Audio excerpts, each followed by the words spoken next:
So this is probably a day that a lot of people have been waiting for, and it has finally come. No, I'm not talking about my return from hiatus. That still has a few weeks to go. Right now, I guess I'm just doing sort of like a breaking news segment.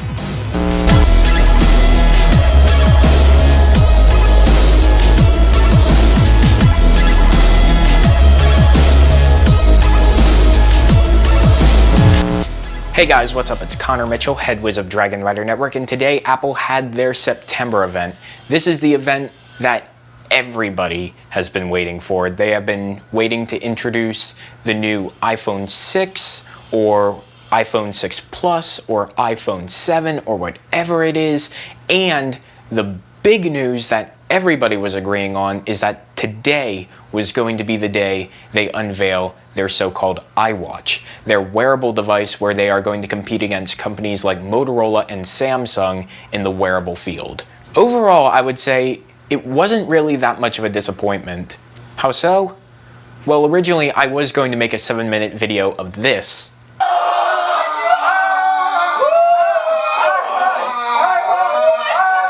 But I figured summarizing the events for you guys and giving you the general aspect of how Apple did today would be a little bit more efficient. Also, later on in the coming months when Apple starts unveiling their new products, I'll be able to try and get some hands-on for you guys in future videos. Fingers crossed. So anyway, Apple started off the day basically pissing off anyone who had a live blog because they were doing the live blog for their own event. Not exactly a tip of the hat to Engadget or CNET. Unfortunately, though, the live broadcast did not get off to such a tremendous start. There were severe outages that everybody faced, and there were constantly about maybe 15 or 16 translators in the background whose voices were actually overpowering that of Phil Schiller and Tim Cook.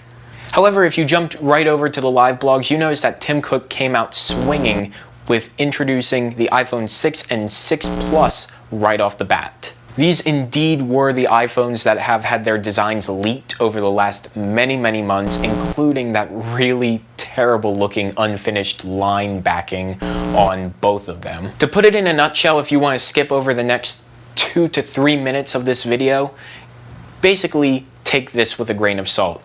These iPhones were thinner, lighter, and faster, and that's kind of it. Now, if you didn't skip over the next 3 minutes of this video, some of the specs were actually quite impressive. So these were two new iPhones, had a screen size of 4.7 inches and 5.5 inches for the 6 and 6 Plus respectively, and they had a screen resolution of 1334 by 750 and 1920 by 1080 respectively. Because of that massive 5.5 inch screen on the iPhone 6 Plus, you can now run applications in landscape and even have the home screen in landscape as well. New 64-bit A8 processor built into both, faster, quieter, whatever. These are the battery specs. I'm superimposing them because I don't want to read them, because for every iPhone that I've gotten and every iPhone I've used, basically the battery life lasts you for about a day or a day and a half, and then you need to recharge again. That hasn't really changed in my experience. I'm guessing the only time you would actually notice a true difference in iPhone battery life is if you were going from, say, the 5 or the 5S to the 6 Plus, whose battery must be at least 1.5 times bigger than the other iPhone batteries. The built-in camera on both the 6 and the 6 Plus comes at 1080p at 30 frames per second and 60 frames per second.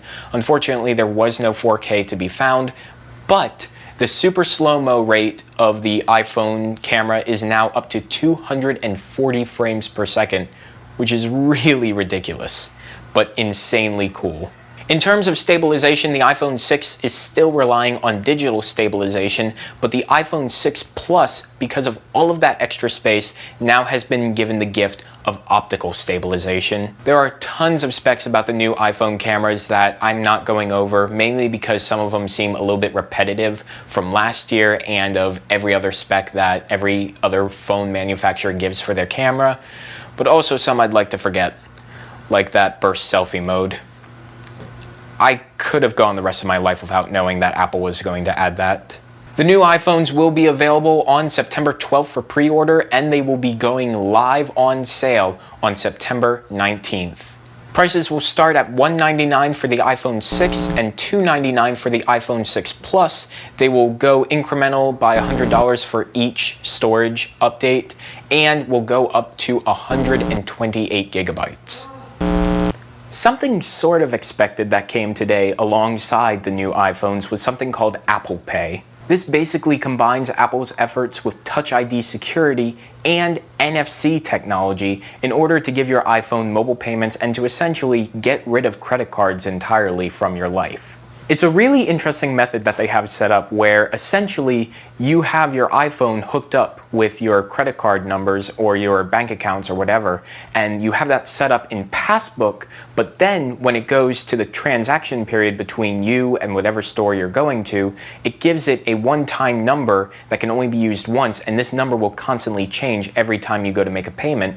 So apparently this was put in place to avoid data breaches, and I don't think that they were heavily emphasizing security exactly during the same time that the whole Celebgate nude photo iCloud thing happened.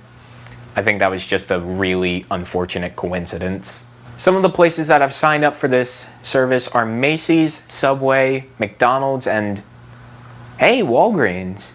This will be an update that will come to iOS 8 in October of 2014.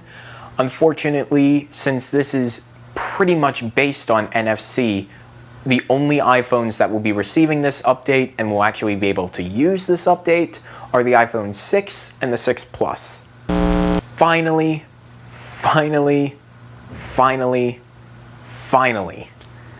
the Apple Watch lives. This is the end of the rumors and the beginning of waiting a really long time for it to actually come out. I'll get to that later. So if you haven't seen the Apple Watch, basically think back to that really old iPod Nano that you could wear on your wrist and give it some new features, maybe add in Siri, and that's not the entire story. It's a square watch, but is rounded on the edges. It has this thing that Apple is calling the digital crown, and it basically made an entire venue and half of Twitter cheer and cry all at the same time. Between a heart rate monitor, a messenger, music control, and even a solar system planetary guidance whatever, yes, that is a real thing that Apple showed off. There's very little that you could say this watch doesn't have. There are multiple straps that you can get for this watch, so that way you can pretty much stylize it any way you want. The way you charge this watch is through a MagSafe port on the back of the watch, which would be really, really nice if Apple gave the iPhone 6 or 6 Plus something like that, instead of having us use those really obnoxious lightning cables that seem to break every 30 seconds. But I digress. There are two sizes of the watch, one for people with small wrists and one for people with bigger wrists. There are 3 editions of this watch, one of which is an Apple edition and is branded in 18 karat gold. You know, for those times when you want to say that you're not only an Apple owner, but also a Tesla owner. Siri is integrated into this watch, and that would truly be a make or break moment for this watch and a make or break decision for me if I even wanted to consider buying this watch in the first place. Third-party apps, also a make or break decision, also something that is present in the watch, something that I am very happy about. And this is going to be really, really big for developers, as always. Towards the end of their introduction of the Apple Watch, they were talking about fitness, and they were really emphasizing fitness. I mean, really emphasizing fitness. I mean, Apple, come on, it's a watch, not a treadmill.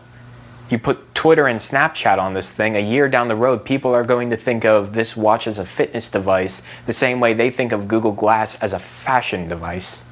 Obviously, this phone works with the 2 new iPhones that recently just came out, the 6 and the 6 Plus, in case you forgot about those already. And it also works with the iPhone 5S, the 5C, and fortunately for me and a lot of other people, the iPhone 5. And of course, the most exciting part, which is the price. This watch comes in at $350. If I was wearing the watch right now, I think it would have told me my heart just stopped. The release date will be sometime in early 2015. Hopefully by then we will get more specifications on what's included with the watch and what really merits that $350 price tag. Apple didn't even tell us battery life for this watch, so hopefully that will come into the price as well. For $350, that battery better be going for 48 hours straight. The event finished with a performance from U2 and the announcement that they are going to be giving away their new album, Songs of Innocence, for free on iTunes. So at least we got something out of today. Overall, my opinion of the 4 things that came today. Number 1, the iPhone 6 and 6 Plus. Definitely quite a big upgrade from the last iPhone. I'd say it would definitely be worthy of consideration of an upgrade if you had the 5 or the 5S and you're looking for a bigger screen, or if you're looking for some of the advanced features that the iPhone 6 Plus offers. I think ApplePay is definitely going to be quite big. I want to say that I'll be using it sometime soon. Unfortunately, I don't know if I'm going to become the owner of an iPhone 6 or 6 Plus anytime soon.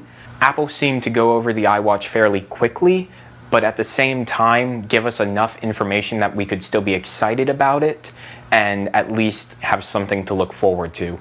Although I would be a little bit more excited if Apple were to take down that $350 price tag of the iWatch by maybe $50 or $100. If they did that by next year, I'd say I would be just a little bit more excited and possibly a little bit eager to go out and get an iWatch for myself. And finally, you can never go wrong with U2, especially when they're giving away a brand new album. So anyway guys, that is my video for the Apple event of September 9th, 2014. If you like what you saw, make sure you subscribe to the channel for more tech content like this. Also make sure you check out all of my social links in the description below. Anyway guys, I've been Connor Mitchell and I will catch you guys at the next video, which will hopefully be within a few weeks when I finally get out of this hiatus mode. Anyway, I'll talk to you then.